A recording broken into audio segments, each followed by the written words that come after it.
আসসালামু আলাইকুম বন্ধুরা, কেমন আছেন আপনারা? আশা করি সবাই ভালো আছেন। আলহামদুলিল্লাহ আমিও ভালো আছি।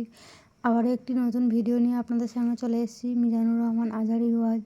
যারা যারা মিজানুর রহমান আজহারীর ওয়াজ শুনতে ভালোবাসেন শেষ পর্যন্ত ভিডিওটা দেখতে থাকবেন। আশা করি ভালো লাগবে ভিডিওটি।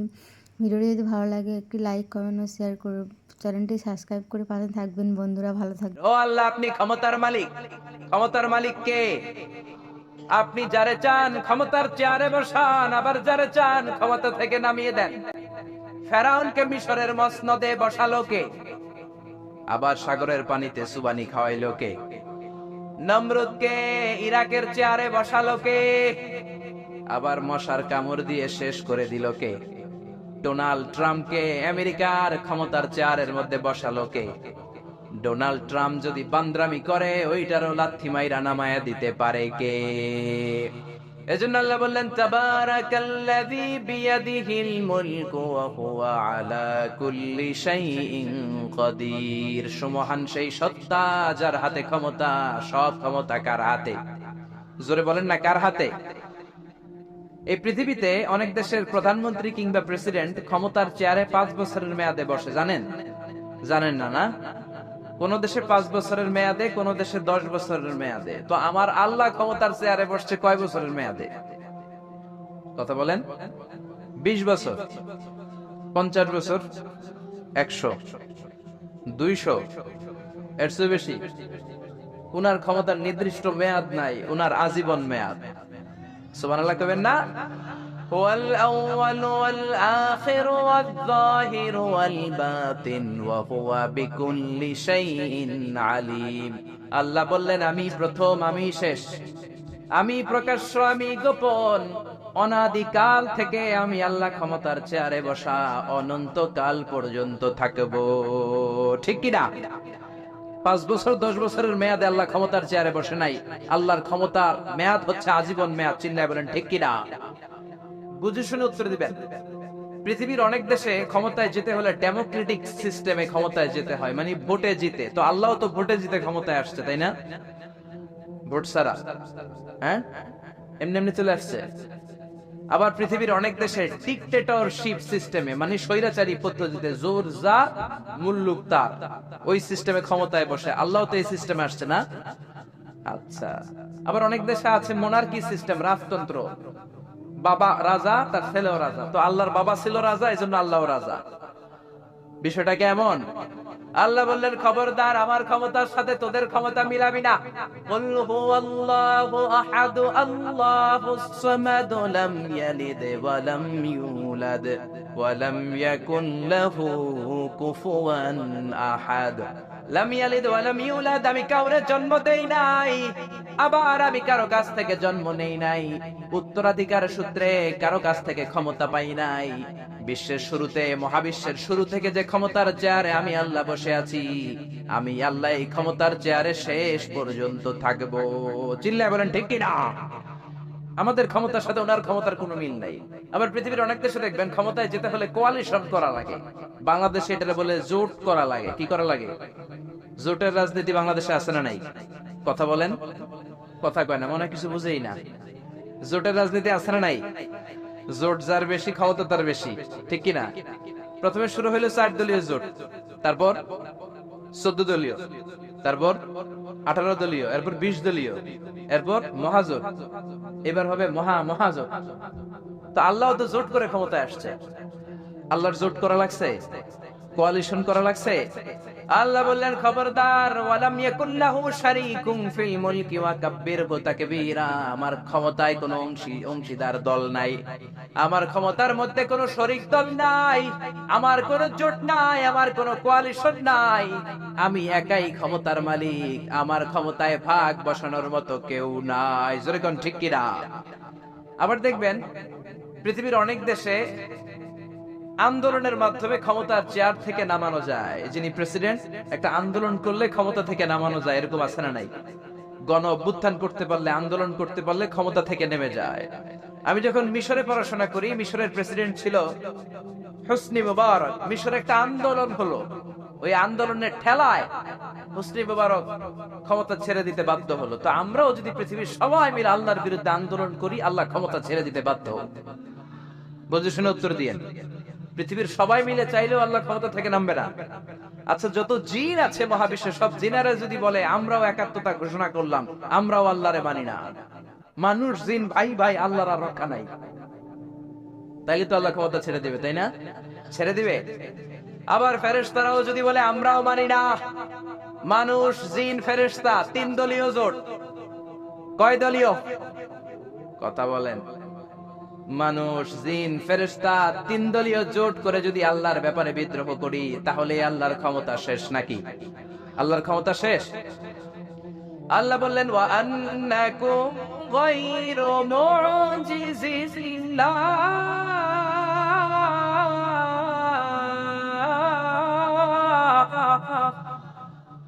খবরদার, গোটা বিশ্বের সবাই মিলে যদি আমি আল্লাহরে পরাস্ত করতে চাও, গোটা বিশ্বের সবাই মিলে যদি আমি আল্লাহর ব্যাপারে বিদ্রোহ করো, আমি আল্লাহর বিরুদ্ধে যদি আন্দোলন সবাই মিলে তোমরা করো, আমার ক্ষমতার এক আনাও তোরা কমাতে পারবি না। সুবহানাল্লাহ। তার মানে আমাদের ক্ষমতার সাথে আল্লাহর ক্ষমতার কোনো মিল নাই। চিল্লায় বলেন ঠিক কিনা? আবার বুঝে শুনে উত্তর দেন। অনেক দেশে দেখবেন রাজার বয়স এত হয়েছে, বয়সের ভারে নুজ্জ হয়ে 70-80-তে পৌঁছে গেছে, কয় আই আর আইতান্ন, আমি অবসরে যাব, সেলফ রিটায়ারমেন্ট, স্বেচ্ছায় অবসরে যাব। এরকম হয় না?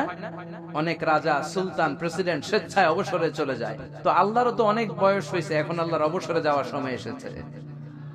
বয়স হয় নাই, এত বছর উনি ক্ষমতা চালায়, এখনো বয়স হয় নাই। উনি ক্লান্ত হয় না?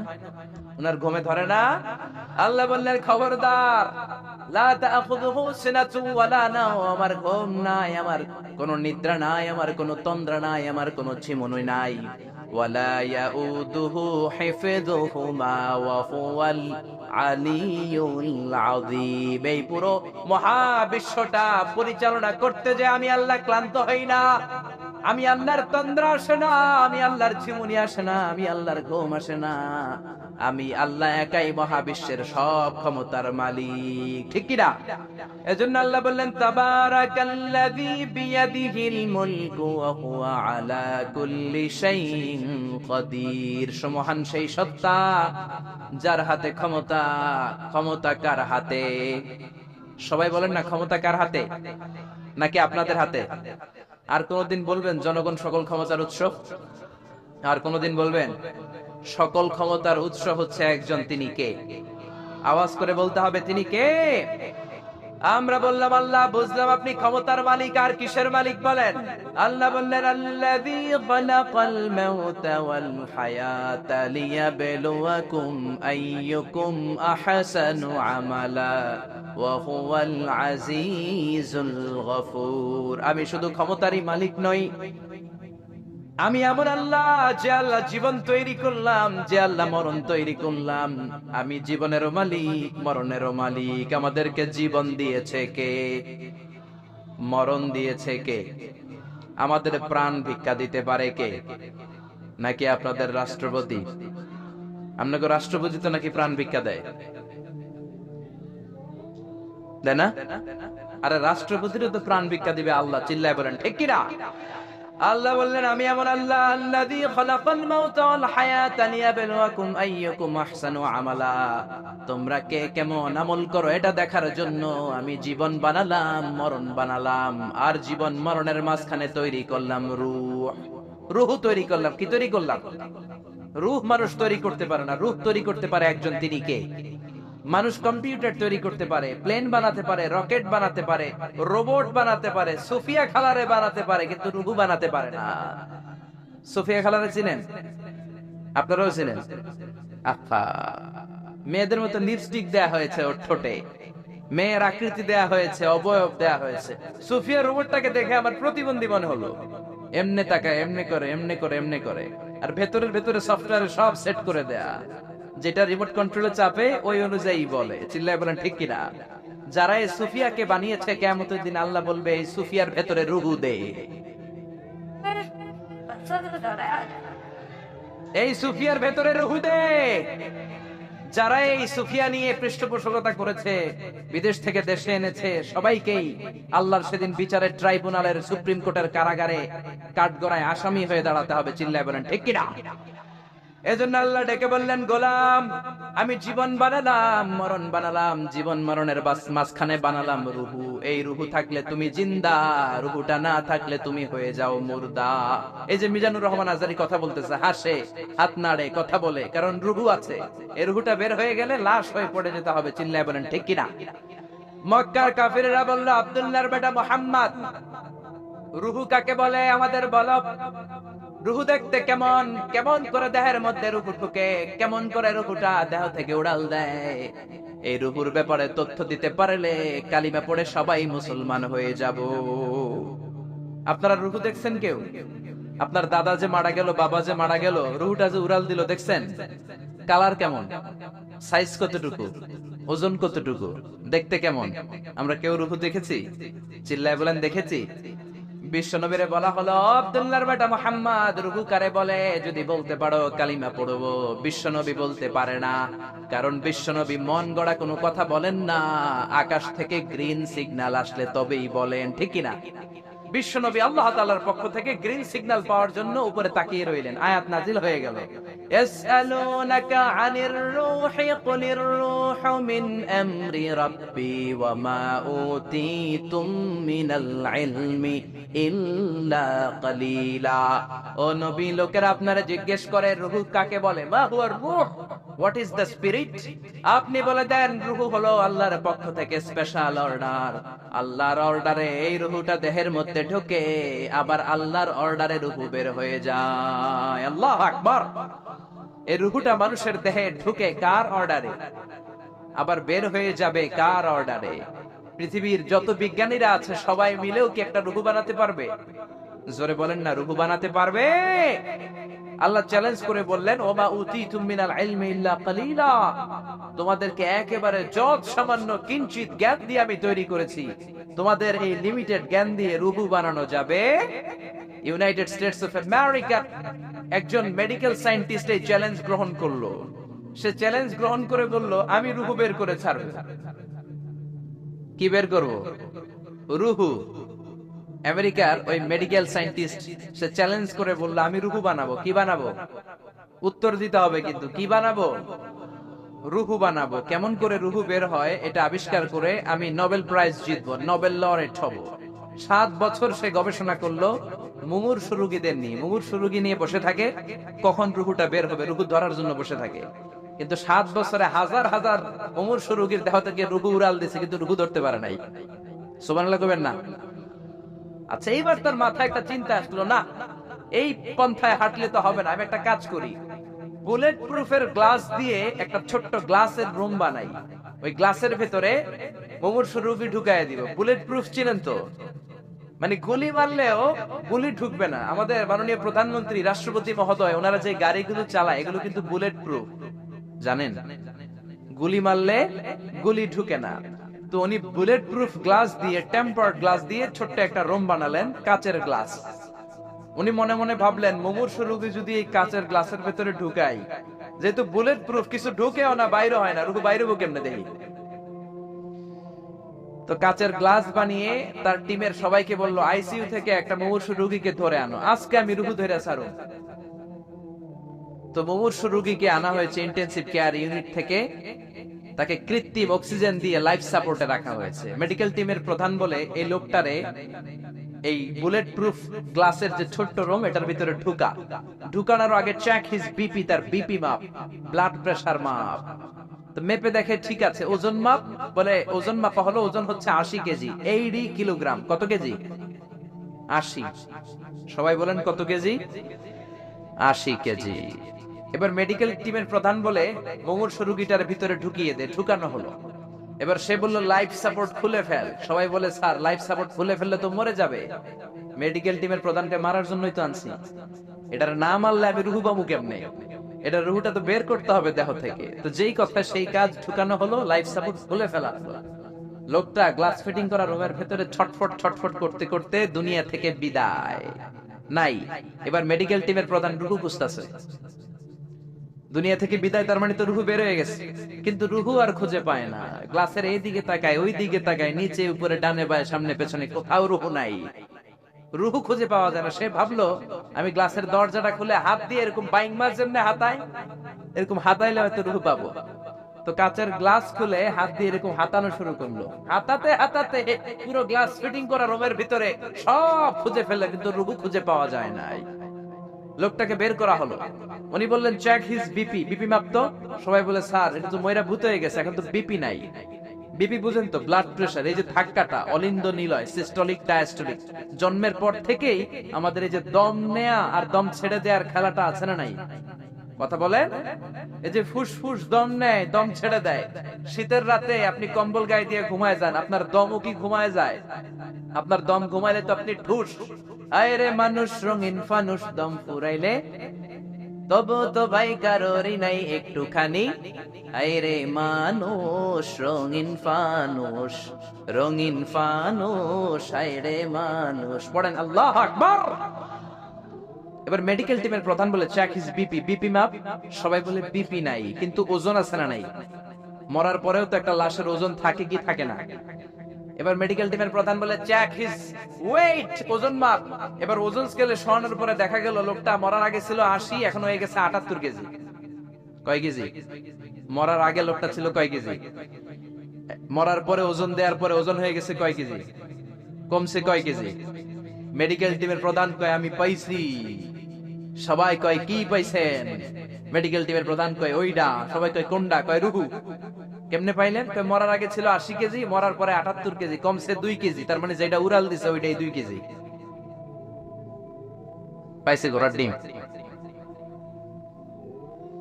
কিন্তু বিজ্ঞানীদের নিয়ম হচ্ছে আপনি একটা রেজাল্ট দিয়েই ফাইনাল জাজমেন্ট দিতে পারবেন না, আপনার আরো কিছু নমুনা সংগ্রহ করতে হবে। সে বলল আরেকটা রোগীকে আইসিইউ থেকে নিয়ে আয়, ওজন মাপ, বিপি মাপ। বিপি ওকে, ওজন কত? 70 কেজি। দ্বিতীয় যে লোকটাকে আনা হলো তার ওজন 70 কেজি। চিল্লায় বলেন কয় কেজি? 70।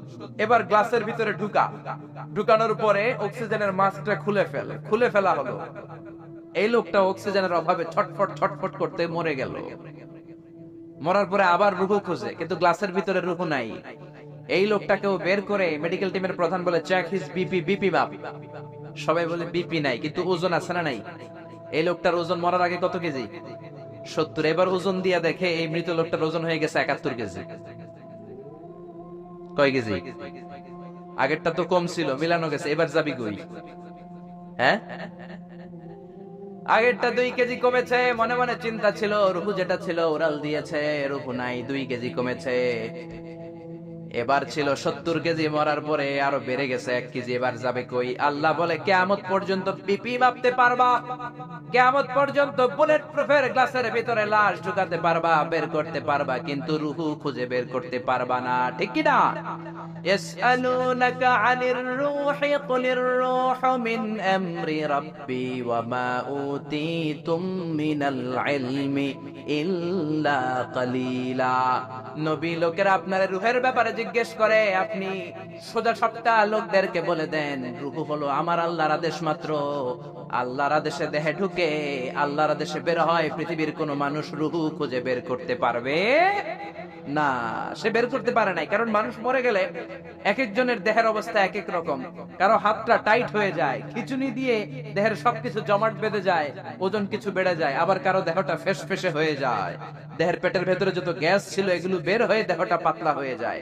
পাতলা হোক আর ভারী হোক, ওইটা মেজারমেন্ট করে রূহু খুঁজে বের করা যায় না। চিল্লায় বলেন ঠিক কিনা? আমরা বললাম আল্লাহ, বুঝলাম আপনি ক্ষমতার মালিক, আপনি রুহুর মালিক, আর কিসের মালিক বলেন? আল্লাহ বললেন আল্লাযী খালাকা সাবআ সামাওয়াতিন তিবাকা মা তারা ফি খালকির রহমানি মিন তাফাউত। ও গোলাম, আকাশের দিকে তাকা, মাথার উপরে তাকা। 7টা স্তরে আকাশটারে 7টা স্তরে বিন্যস্ত করে সাজিয়ে দিয়েছে কে? আবার আল্লাহ বললেন ওয়ালাকাদ যায়্যানাস সামাআদ দুনিয়া বিমাসাবিহা ওয়া জাআলনাহা রুজুমান লিশ-শায়াতিন। আমি এই পৃথিবীর কাছের আকাশটাকে, প্রথম আকাশটাকে চমৎকার চমৎকার তারা দিয়ে সুশোভিত করে দিয়েছি। সুবহানাল্লাহ। এই যে খালি চোখে উপরের দিকে যে আপনারা তাকান, তাকালে যেটা দেখা যায় এটা কি আকাশ? কথা বলেন। না, এটা আকাশ না, এটা মহাশূন্য। এটা কি? জোরে বলেন, এটা কি? স্পেস, অদর। এটা মহাশূন্য। আপনি উপরের দিকে তাকালে যেটা দেখেন, এটা প্রথম আকাশের মহাশূন্য। কথা খেয়াল করে বুঝতে হবে। তার অনেক অনেক উপরে প্রথম আকাশ, তারপরে দ্বিতীয় আকাশের মহাশূন্য, তারপরে দ্বিতীয় আকাশ, তারপরে তৃতীয় আকাশের মহাশূন্য, তারপরে তৃতীয় আকাশ, তারপরে চতুর্থ আকাশের মহাশূন্য, তারপরে চতুর্থ আকাশ। এভাবে একটার চেয়ে আরেকটা বড়। কত বড়? বিষ্ণু বললেন, তোমার হাতের আংটিটা খুলে যদি সাহারা মরুভূমির উপরে ছুঁড়ে ফেলে দাও, সাহারা মরুভূমির তুলনায় তোমার হাতের আংটি যত ছোট, আল্লাহর দ্বিতীয় আসমানের তুলনায় আল্লাহর প্রথম আসমানটা ঠিক তত ছোট। সুবহানাল্লাহ। বাড়িতে যে বললেন, একটার চেয়ে আরেকটা বড়। প্রথম আসমানের চেয়ে দ্বিতীয় আসমান বড়, দ্বিতীয় আসমানের চেয়ে তৃতীয় আসমান বড়, ওইটার চেয়ে চতুর্থ, পঞ্চম, ষষ্ঠ, সপ্তম ওইটা বড়, তার উপরে বর্ডার এলাকা সিদরাতুল মুনতাহা বড়, তার চেয়ে বড় হচ্ছে লৌহে মাহফুজ, তার চেয়ে বড় আল্লাহর আরশ, তার চেয়ে বড় আল্লাহর কুরসি, তার উপরে আল্লাহর ৭০,০০০ নূরের পর্দার প্রথম পর্দাটা মহাবিশ্বের সবকিছুর চাইতে বড়। আল্লাহর এই সৃষ্টির তুলনায় কত ক্ষুদ্র আমি, কত তুচ্ছ আমি, কত নগণ্য আমি। এই যে আড়াইবাড়ি দরবার, এটা কোন থানায় পড়েছে? কসবা। কসবা হচ্ছে ব্রাহ্মণবাড়িয়ার একটা থানা, তাই না? ব্রাহ্মণবাড়িয়া হচ্ছে বাংলাদেশের ৬৪টা জেলার একটা জেলা। এরকম ৬৪টা জেলা মিলে সুজলা সুফলা শস্য শ্যামলা ডিজিটাল বাংলাদেশ, ঠিক কিনা? আর এই ডিজিটাল বাংলাদেশ এই পৃথিবীর সবচেয়ে বড় দেশ নাকি? হ্যাঁ, তাহলে ছোট্ট সাইজের একটা দেশ। এই যে পাশের ভারত, এই ভারত ও বাংলাদেশের চেয়ে ২০-২৫ গুণ বড়। কানাডা প্রায় ১০০ গুণ বড়, রাশিয়া প্রায় ১৫০ গুণ বড়। এরকম ২০০টা দেশ নিয়ে পৃথিবীর ৩০ ভাগ স্থল, বাকি ৭০ ভাগ শুধু হানি আর হানি। বুঝতে পারছেন? ৩০ ভাগ হচ্ছে স্থল, বাকি ৭০ ভাগ জল। এই পুরোটা মিলে আমাদের পৃথিবী। এই পৃথিবী হচ্ছে সৌরজগতের খুব ছোট্ট সাইজের একটা গ্রহ। সৌরজগৎ নিয়ে যাদের কিছু পড়াশোনা আছে তারা জানবেন, এই সৌরজগতের একটা ছোট্ট বালিকণার চেয়েও ছোট সাইজের একটা গ্রহ হচ্ছে পৃথিবী। এই সৌরজগতের যে গ্রহগুলো আছে, এমনও গ্রহ আছে যেগুলো পৃথিবীর চাইতে সাইজে অনেক বড়। বৃহস্পতি নামে একটা গ্রহ আছে, বিশাল বড় সাইজের গ্রহ। যেই সূর্যের আলো পেয়ে আমরা বেঁচে আছি, এই সূর্যটা পৃথিবী থেকে ১৩ লক্ষ গুণ বড়। সুবহানাল্লাহ। বাড়িতে যে দেখছেন, বাড়িতে যে বলতে বললে এদিকে বলে ফেলায়, আসতে বলতে বললে চিল্লায় বলে। ডিজিটাল সিস্টেম, সরকার ডিজিটাল, দেশ ডিজিটাল, বক্তা ডিজিটাল, শ্রোতাও ডিজিটাল। আশা করি মাইকটাও ডিজিটাল না? আলহামদুলিল্লাহ, ডিজিটাল হতে হবে। তো এই সূর্যটা পৃথিবী থেকে ১৩ লক্ষ গুণ বড়। কত লক্ষ? Can you imagine, can you guess? এটা কি আপনি কল্পনা করতে পারেন? ১৩ লক্ষ পৃথিবী সূর্যের মধ্যে রাখার জায়গা করে দিয়েছে কে? সূর্য কি পৃথিবী থেকে মাত্র ১৩ গুণ বড়? ১৩০০ গুণ, ১৩,০০০ গুণ, ১৩ লক্ষ গুণ। তার মানে কি সূর্যই মহাবিশ্বের সবচেয়ে বড় গ্রহ, বড় তারা? না। ব্যাটেলজিউস নামে একটা তারা আছে, যে সূর্য পৃথিবী থেকে ১৩ লক্ষ গুণ বড়। ওই ব্যাটেলজিউস তারা আবার ওই সূর্যের চেয়ে ৩৩ কোটি গুণ বড়। তার মানে ব্যাটেলজিউস তারাই মহাবিশ্বের সবচেয়ে বড় তারা? না। ব্যাটেলজিউসের চেয়েও যে কত বড় তারা আছে তার কোনো ইয়ত্তা নাই। এরকম lakh lakh, million, billion, trillion, zillion, billion, octillion, কত অক্ট্রিলিয়ন তারা যে আমাদের গ্যালাক্সি মিল্কি ওয়েতে আছে, ইউনাইটেড স্টেটস অফ আমেরিকার নাসার বিজ্ঞানীরা আজও হদিস করতে পারে নাই। চিল্লায় এখন আল্লাহু আকবার। সূর্যের পরে পৃথিবীর সবচেয়ে কাছের তারার নাম হচ্ছে প্রক্সিমা সেন্ট্রাই, তারপরে আলফা সেন্ট্রাই এ, আলফা সেন্ট্রাই বি, ইটা ক্যারিনা, ব্যাটেলজিউস একটার চেয়ে আরেকটা বড়। আসেন, এই শীতের রাতে আমরা সূর্যের পরে পৃথিবীর সবচেয়ে কাছের যে তারা প্রক্সিমা সেন্ট্রাই, এই শীতকালের একটা পিকনিক করে আসি ওখান থেকে। প্রক্সিমা সেন্ট্রাইতে আমরা পিকনিক করতে যাবেন? ওখানে যদি আমরা শীতকালীন পিকনিক করতে যাই তাহলে আমাদের কত সময় লাগবে? ছোট্ট একটা আইডিয়া দিই। তো আমরা যে পিকনিকে যাব, যারা যারা হাত তোলেন, কিভাবে যাইবেন? গাড়িতে? কেন? প্লেনে? রকেটে? হ্যাঁ, রকেটে যাইতে হবে। প্লেনে যাওয়া যাবে না, কারণ বর্তমান বিশ্বের সবচেয়ে দ্রুতগামী যে প্যাসেঞ্জার প্লেন আবিষ্কার হয়েছে, এটার নাম হচ্ছে বোম সুপারসনিক। কি নাম? Bomb supersonic. Bomb bomb Afridi না, আবার বোম সুপারসনিক। এটা ঘন্টায় চলে ১৩০০ কিলোমিটার বেগে। এটা দিয়েও যাওয়া যাবে না, কারণ কোন প্যাসেঞ্জার বিমান দিয়ে এই যে মাধ্যাকর্ষণ শক্তি এটাকে ডিঙানো যায় না, আমাদেরকে যেতে হবে রকেট দিয়ে। কোন রকেট দিয়ে যাব? যে রকেট দিয়ে নীল আর্মস্ট্রং, এডউইন অলড্রিন আর মাইকেল কলিন্স 1969 এ চাঁদে নেমেছিল। ওই রকেটটার নাম হচ্ছে অ্যাপোলো 11। যারা যারা হাত তুলছেন একটু নামটা মুখস্থ রাখেন, অ্যাপোলো 11। তাহলে আপনি ঘুরে আসলে লোকেরা জিজ্ঞেস করতে পারে কোন রকেটে গেছিলেন, তখন বলতে হবে না অ্যাপোলো 11 এ গেছিলাম। তো ঠিক আছে, যারা যারা হাত তুললেন তারা আর আমি এখন পৃথিবী থেকে সবচেয়ে কাছের যে তারাটা প্রক্সিমা সেন্ট্রাই তার নাম, ওইখানে পিকনিকে যাব। তো এই যে রকেটটা দিয়ে যাব অ্যাপোলো 11, এটা কত দ্রুত চলে এটা আগে শোনেন। এই অ্যাপোলো 11 সেকেন্ডে চলে 11 কিলোমিটার বেগে, মিনিটে চলে 660 কিলোমিটার বেগে, আর ঘন্টায় চলে 39,000 কিলোমিটার বেগে। সুবহানাল্লাহ, মজা করে কইতে পারলেন না? 39,000 কিলোমিটার বেগে ঘন্টায় চলে। আচ্ছা, বাংলাদেশ থেকে আমেরিকা কত কিলো হবে? 8-10,000 কিলো। তার মানে এই রকেটটা দিয়ে বাংলাদেশ থেকে আমেরিকায় 1 ঘন্টায় 4 বার আসা যাওয়া করা যাবে। সুবহানাল্লাহ পড়ে। তো যারা যারা হাত তুলেছেন, আসেন আমরা এই রকেট দিয়ে পৃথিবীর সবচেয়ে কাছের তারা প্রক্সিমা সেন্ট্রাইতে শীতকালের পিকনিকে যাব। কিন্তু যাবেন যে কত সময় লাগবে এটাও তো জানার দরকার আছে না নাই? যেই রকেটটা অ্যাপোলো 11 ঘন্টায় চলে কত হাজার কিলোমিটার বেগে? 39,000 কিলোমিটার বেগে। 39,000 কিলোমিটার বেগে ছুটে এরকম একটা রকেট দিয়ে যদি পৃথিবীর সবচেয়ে কাছের তারায় আমরা পৌঁছতে চাই, আমাদের 1,15,000 বছর লেগে যাবে।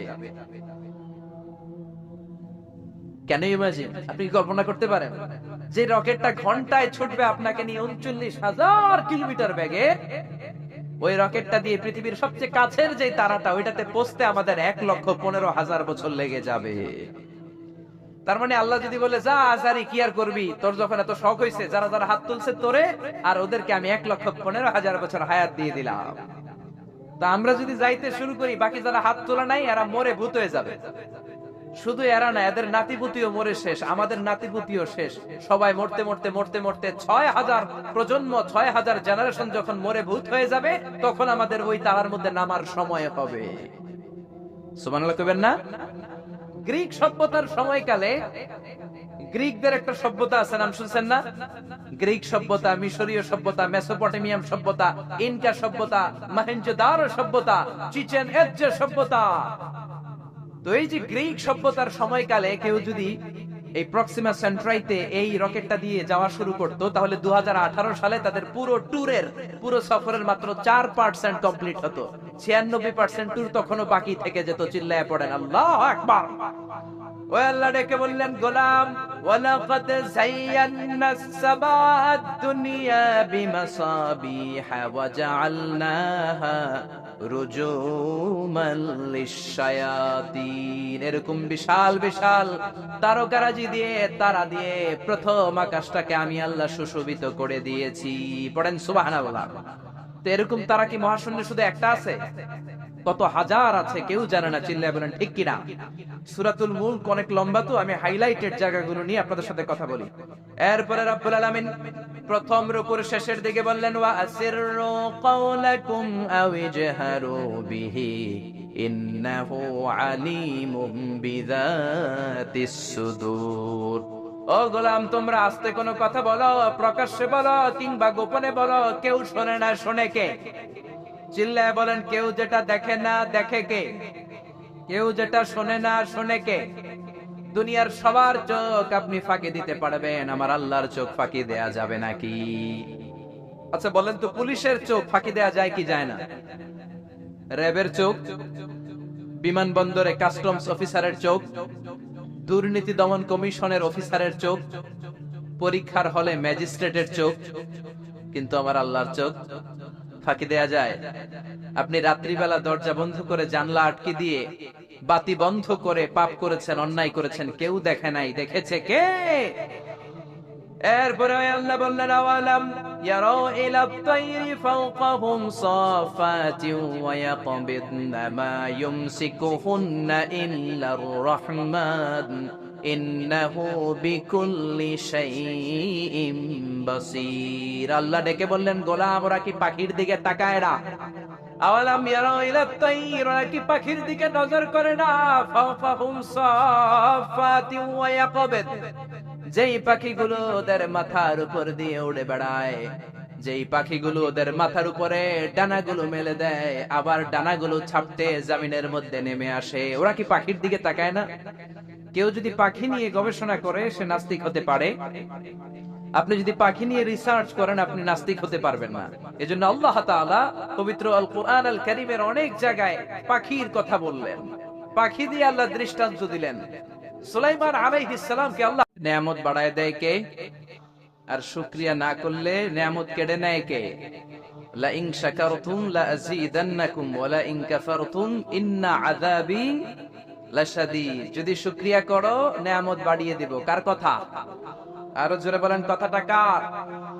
শুকরিয়া করলে তিনি নিয়ামত বাড়িয়ে দেন, আর কুফরি করলে শুধু নিয়ামত কেড়েই নেন না, শাস্তি দেন, পানিশমেন্ট দেন। আর আল্লাহর পানিশমেন্ট হজম করার ক্ষমতা আমাদের নাই। চিল্লায় বলেন ঠিক কিনা?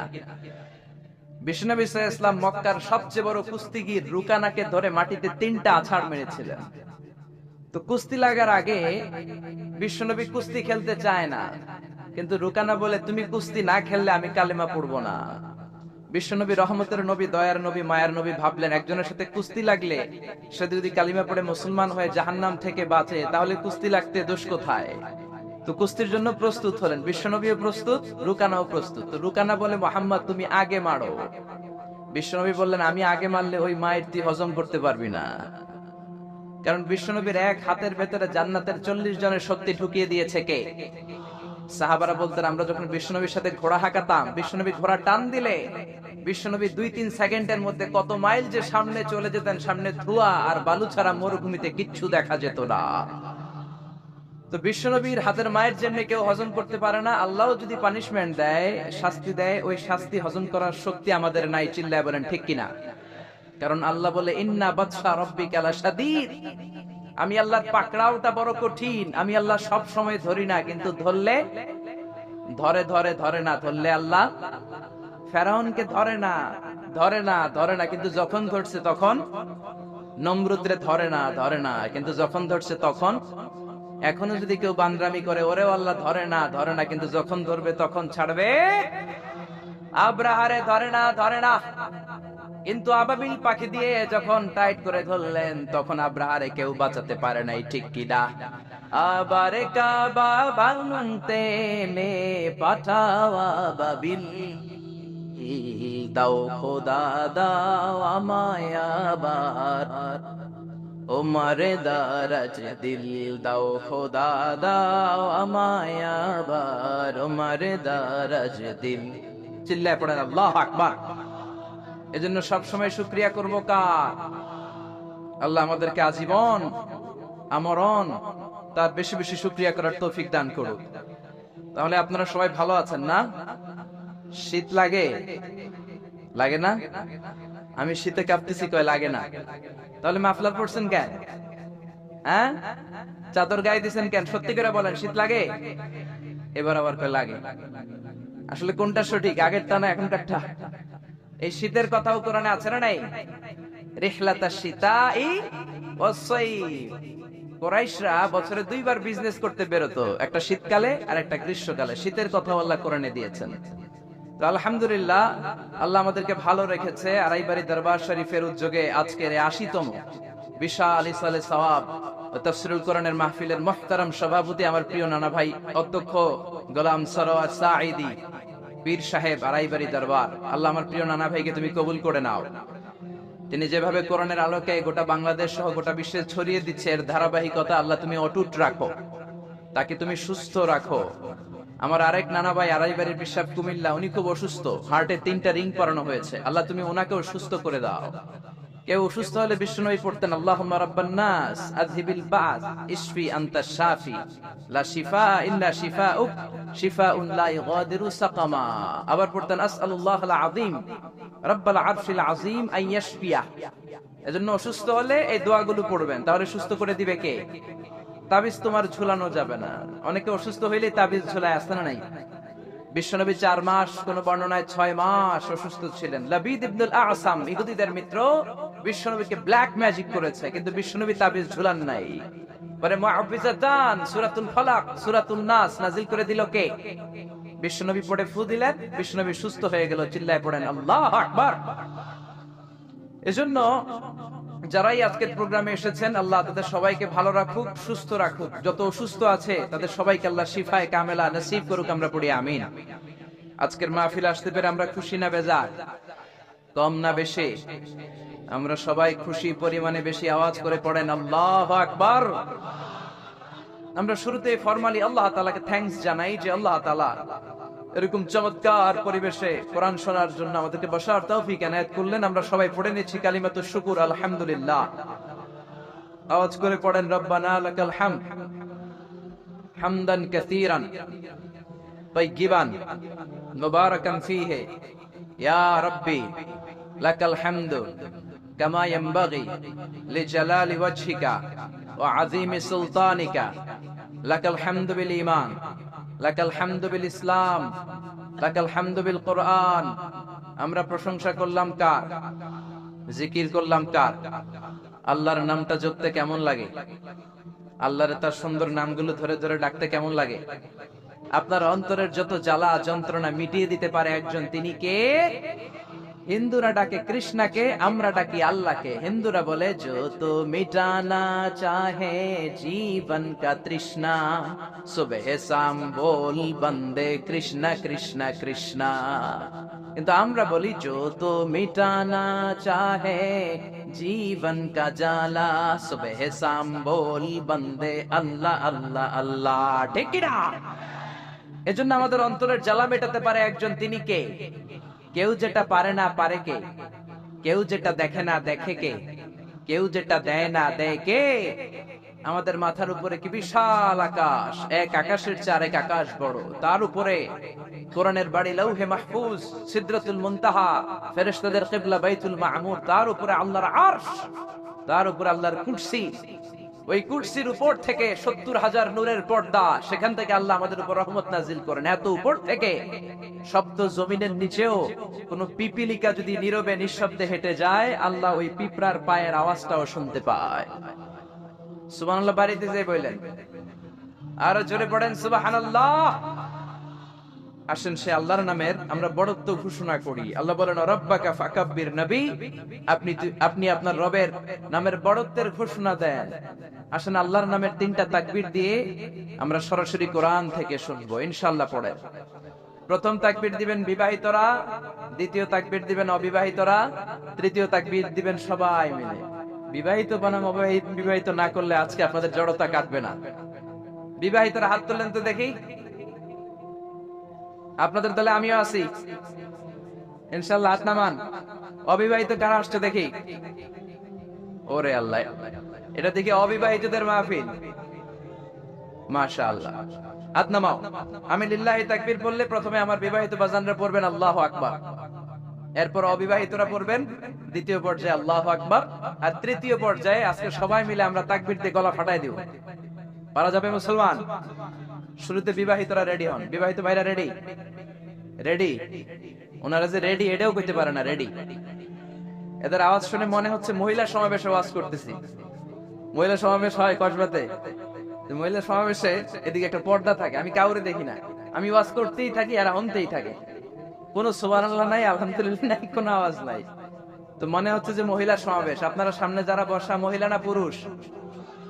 পুরুষ এটাও কইতে পারলো না। চিৎকার করে বলেন মহিলা না পুরুষ? শুধু পুরুষ না সুপুরুষ? শুধু কি সুপুরুষ না ইমানদার সুপুরুষ? ইমানদার সুপুরুষের তাকবীরের আওয়াজ তো আকাশ বাতাস চন্দ্র সূর্য ভেদ করে আল্লাহর আরশে যে ধাক্কা লেগে যায়। তো শুরুতে বিবাহিত ভাইরা রেডি? গলা ফাটিয়ে তাকবীর দেওয়া যাবে?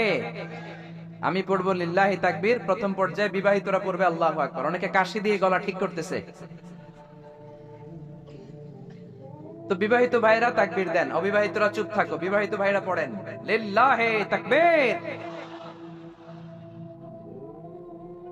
মাশাআল্লাহ, অনেক আওয়াজ হয়েছে, খারাপ না একেবারে। কি বলেন? খারাপ না, চলে চলে আলহামদুলিল্লাহ। এবার অবিবাহিতরা, অবিবাহিত ভাইরা কি রেডি?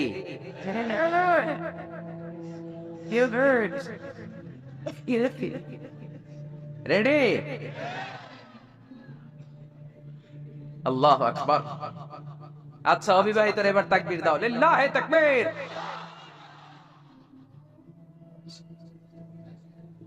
3-0 গোল। এবার বিবাহিত অবিবাহিত কোনো কথা নাই, আমরা সবাই মিলে 3টা তাকবীর দেব, যাতে আড়াইবাড়ি দরবারের এই প্যান্ডেল কেঁপে কেঁপে ওঠে আমার আল্লাহর নামে। জুড়ে বলেন ঠিক কিনা? তাকবীর নাম্বার 1, লিল্লাহি তাকবীর, লিল্লাহি তাকবীর, লিল্লাহি তাকবীর।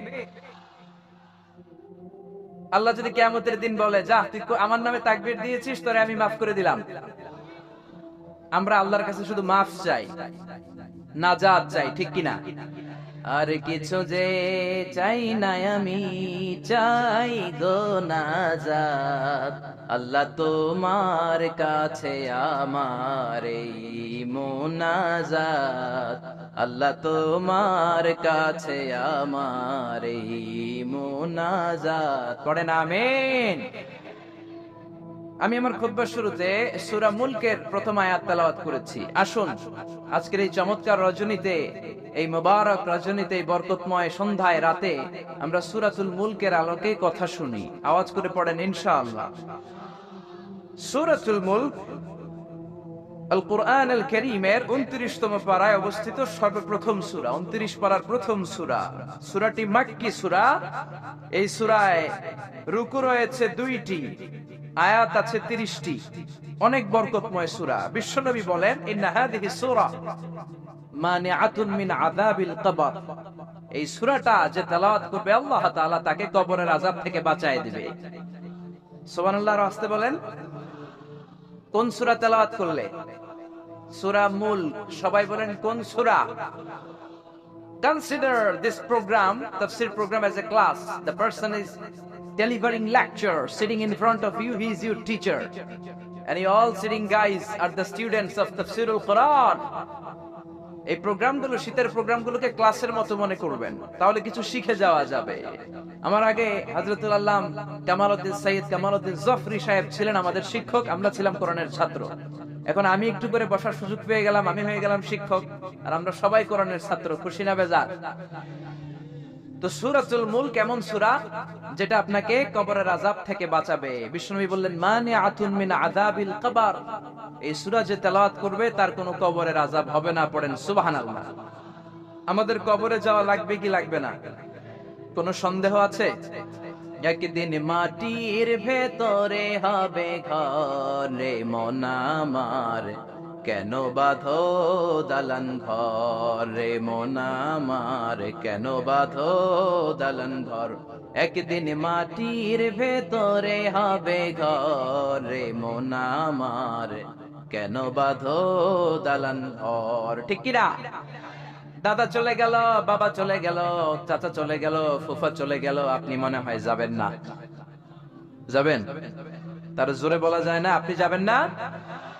আপনি যাবেন, আপনার ছেলে মেয়েগুলো যাবে, আপনার বিবির পেটে 2 মাসের ছোট্ট একটা বাচ্চা, এখনো রক্ত মাংস মানুষ হয় নাই, এতটুকু গোশতের টুকরা, ওই বাচ্চাটা মনে হয় যাবে না। যাবে? দুনিয়াতে আসেই তো নাই, যাবে কেমনে? আসবে, যতদিন হায়াত পাওয়ার পাবে তারপরে যাবে। চিল্লায় বলেন ঠিক কিনা? কিন্তু আমাদের লাইফস্টাইল দেখলে মনে হয় আমরা মরবো না, 1000 বছর বাঁচার জন্য আমরা এসেছি। শুধু আমরা বলি সবকিছু আমার, আমার, আমার বাড়ি, আমার গাড়ি, আমার এলাকা, আমার দাপট, এগুলো বলতে আমরা খুব পছন্দ করি। চিল্লায় কোন ঠিক কিনা? কেমন করে আপনার বাড়ি, যেই বাড়িটারে আমার বাড়ি বলে আপনি ঘোষণা দেন, আপনার বাবা যখন এই বাড়িতে থাকতো আপনার বাবাও বলতো বাড়িটা আমার বাড়ি, বলতো না? আপনার দাদা যখন এই বাড়িতে থাকতো দাদাও বলতো এটা আমার বাড়ি। দাদার দাদার দাদা যখন এই বাড়িতে থাকতো উনিও বলতো আমার বাড়ি। আপনি মরে গেলে আপনার ছেলে দাবি করবে আমার বাড়ি, ছেলে মরলে নাতি বলবে আমার বাড়ি, নাতির নাতির নাতিও যখন এই বাড়িতে থাকবে সেও বলবে আমার বাড়ি। বাড়ি একটা, দাবিদার কতজন চিন্তা করেছেন? পরের জায়গা পরের বাড়ি, ঘর বাঁধিয়াই আমি রই, আমি তো সেই ঘরের মালিক নই। পরের জায়গা পরের বাড়ি, ঘর বাঁধিয়াই আমি রই, আমি তো সেই ঘরের মালিক নই। ঠিক কিনা? এজন্য এই দুনিয়াটা হলো ট্রানজিট পিরিয়ড। আজীবন থাকার জন্য আসি নাই, কিছুদিনের জন্য আসলাম। কবরের বাড়িতে আমাদেরকে যেতে হবে, কবরের প্রিপারেশন প্রস্তুতি আমাদেরকে নিতে হবে। এই জন্য বিশ্বনবী বললেন, ইন্না ফিল কুরআনি লাসূরা, কোরআনের মধ্যে এমন একটা সূরা আছে, মানিআতুন মিন আযাবিল কবর। এই সূরাটাকে তেলাওয়াত করলে ওই কবরের আযাব থেকে ওই বান্দাটারে বাঁচায়া দিবে কে? কি নাম ওই সূরার? আরো জোরে বলেন। সূরা মুলক তেলাওয়াত করতে রাজি আছেন তো? আবার বিশ্বনবী বললেন, শাফাআত লি সাহিবিহা, এই সূরাটা কিয়ামতের দিন তেলাওয়াতকারীর জন্য আল্লাহর কাছে সুপারিশ করবে। আপনি তেলাওয়াত করলে আপনার জন্য আল্লাহর কাছে সুপারিশ করবে। কোরআন যদি কারো পক্ষে আল্লাহর কাছে সুপারিশ করে, ওই সুপারিশ আল্লাহ কোনোদিন ফেলে দিতে পারবে নাকি? পারবে? মাননীয় অর্থমন্ত্রী যদি মাননীয় প্রধানমন্ত্রী শেখ হাসিনার কাছে কোনো বিষয়ে সুপারিশ করে, শেখ হাসিনা এটাকে রিজেক্ট করতে পারবে? ফেলে দিতে পারবে? কারণ অর্থমন্ত্রীর সুপারিশ, চিল্লায় বলেন ঠিক কিনা? তেমনি কোরআন যদি কিয়ামতের দিন আপনার পক্ষে আল্লাহর কাছে সুপারিশ করে, কোরআনের সুপারিশও কবুল করে নিবে কে?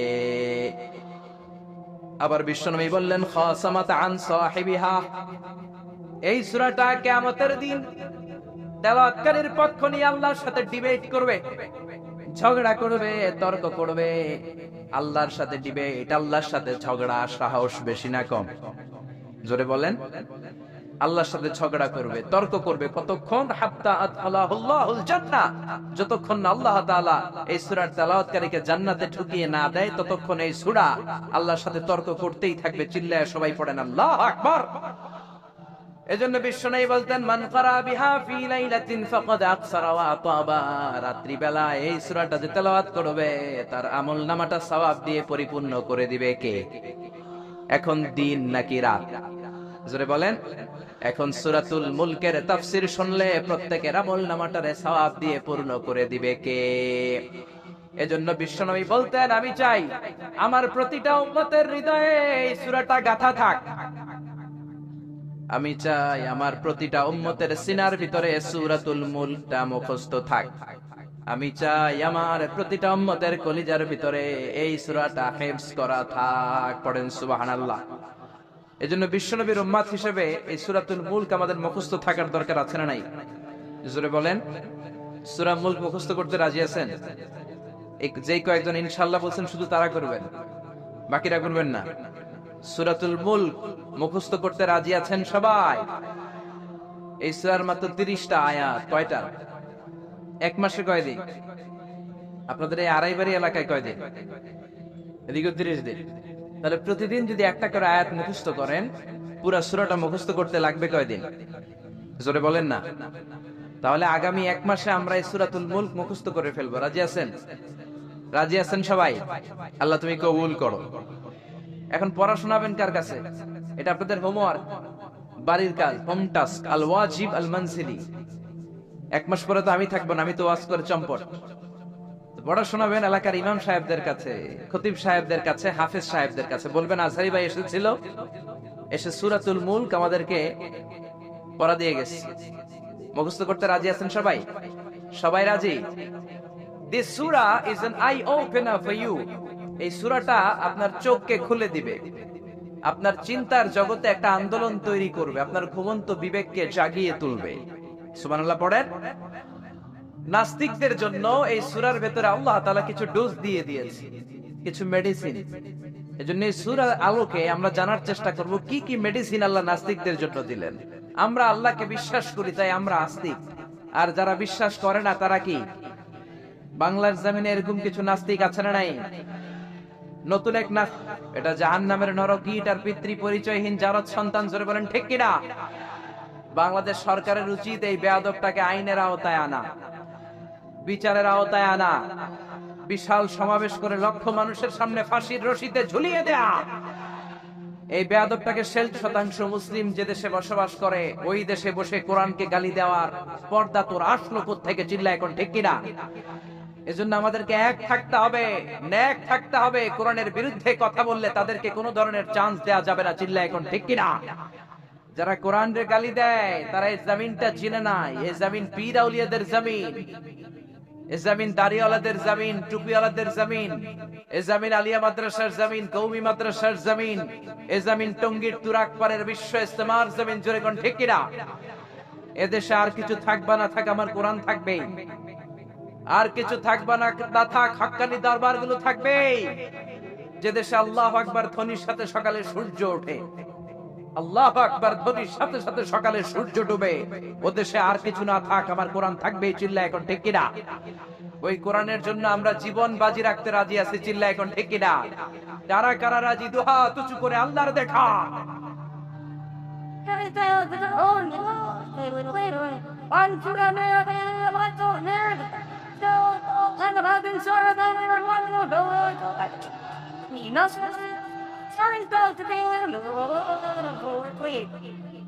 আল্লাহ কোরআনের জন্য ভালোবাসাকে তুমি কবুল করে নাও। এই যে কোরআনের কথা শুনলে আমরা আবেগ আপ্লুত হয়ে যাই, এই দরদটাকে তুমি আমাদের নাজাতের ওসিলা বানাও। আরো জোরে পড়েন আমিন। এই সূরাটা আপনার চোখ খুলে দিবে। নাস্তিকদের জন্য আল্লাহ এই সূরাতে ডোজ দিয়েছে। নাস্তিকরা বলে আমরা স্রষ্টায় বিশ্বাস করি না, এর কারণ আনসিন ইজ নাথিং, যেটা দেখা যায় না ওইটা মানি না। নাস্তিকরা যে আল্লাহ তাআলাকে বিশ্বাস করে না, তাদের সবচেয়ে যুক্তি হচ্ছে আনসিন ইজ নাথিং, যেটা দেখা যায় না ওইটা বিশ্বাস করি না। তো নাস্তিককে জিজ্ঞেস করবেন, do you see the air in the atmosphere? এই যে বায়ুমণ্ডলে বাতাস, তুমি কি বাতাস দেখতে পাও? So why do you believe on that? তাহলে বাতাস না দেখলে বাতাসে বিশ্বাস করো কেন? Do you see the bad headache someone feel in his head? কেউ যখন মাথায় ব্যথা পায়, অনেকে এসে বলে হুজুর মাথার ব্যথায় মরে যাচ্ছে, একটু ফু দিয়ে দেন। ওর যে মাথায় ব্যথা আমি কি দেখতে পাচ্ছি? কথা বলেন। So why do you believe on that? তাহলে বিশ্বাস করো কেন? আরে মেয়ে, তুমি তো তোমার নিজেরই দেখো না, নিজের স্রষ্টারে দেখবা কেমন করে? আমরা কি আমাদের চোখ দেখতে পাই আয়নার সাহায্য ছাড়া? জোরে বলেন। আমি কি আমার চোখ দেখতে পাচ্ছি? আপনারা আপনাদের চোখ দেখতে পাচ্ছেন? আপনারা আমারটা দেখতেছেন, আমি আপনাদেরটা দেখতেছি, কিন্তু আমরা কি আমাদেরটা দেখতে পাচ্ছি? সামনে আয়না না ধরলে আমরা আমাদের চোখ দেখি না। আপনি কি আপনার পিঠ দেখেছেন আয়নার সাহায্য ছাড়া? জোরে বলেন। আরে আয়না এনে দিলেও তো পিঠ দেখতে গেলে ঘাড় ভেঙে যাওয়ার সম্ভাবনা আছে। চিল্লা এখন ঠিক কিনা? এজন্য আল্লাহ ডেকে বলে, গোলাম আমারে দেখা যায় না। লা তুদরিকুল আবসার ওয়া হুয়া ইউদরিকুল আবসার হুয়াল লাতীফুল খাবীর। পৃথিবীর কোন চোখ আমি আল্লাহরে দেখে না, আমি আল্লাহর চোখ পৃথিবীর সবাইরে দেখে। ঠিক কিনা? এজন্য আমারে দেখা যায় না। আমার সৃষ্টির দিকে নজর করে তাকা, আমার সৃষ্টির ভেতরে আমি আল্লাহ আকবার। ঝর্ণার দিকে যদি তাকা অন্তরের চোখ নিয়ে, আপনার অন্তর আপনাকে সায় দিবে, বলে দিবে যে এই ঝর্ণা এমনি এমনি তৈরি হয় না, এই ঝর্ণারও একজন স্রষ্টা আছে না নাই? এজন্য নাস্তিকদের জন্য আল্লাহ সূরাতে ডোজ দিয়েছেন। কুফা নগরীতে এক নাস্তিক ছিল, সে বলে আমি স্রষ্টাকে মানি না। যদি কেউ আমার সামনে এসে প্রমাণ করে দিতে পারে যে স্রষ্টা বলে একজন কেউ আছে, আমি মেনে নেব। কুফার লোকেরা বলল, ইনদানা ইমাম ইসমুহু নু'মান ইবনে সাবিত। আমাদের একজন ইমাম আছে, তার নাম নু'মান, উনি আমাদের ইমাম, আল ইমাম আল আযম আবু হানিফা। সুবহানাল্লাহ পড়বেন না? সবাই বলল, তুমি নাস্তিক, তোমার ইমামে আযম আবু হানিফা নু'মান ইবনে সাবিত, উনি বুঝাইয়ে দিতে পারবে যে স্রষ্টা বলে একজন আছে। নাস্তিক বলে, কই তোদের ইমাম, নিয়ে আয়। সময় দেয়া হলো জুমার নামাজের পরে দুপুর 2টায় কুফার একটা ময়দানে সাইয়েদনা ইমাম আবু হানিফা আর নাস্তিক একসাথে তর্ক করবে, ডিবেট করবে। সাইয়েদনা আবু হানিফা উনি আল্লাহর পক্ষে আর নাস্তিক আল্লাহর বিপক্ষে। তো যেদিন তর্কের ডেট করা হলো, হাজার হাজার মানুষ এসেছে, ওই নাস্তিকও এসেছে, আসে নাই শুধু ইমাম আবু হানিফা।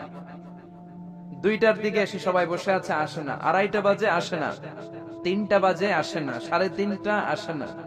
4টার দিকে দৌড়ায় আসছে। নাস্তিক বলে, যেই লোকের সময় জ্ঞান নাই ওই লোকের সাথে কোনো তর্ক নাই। কথা শুনতেছেন?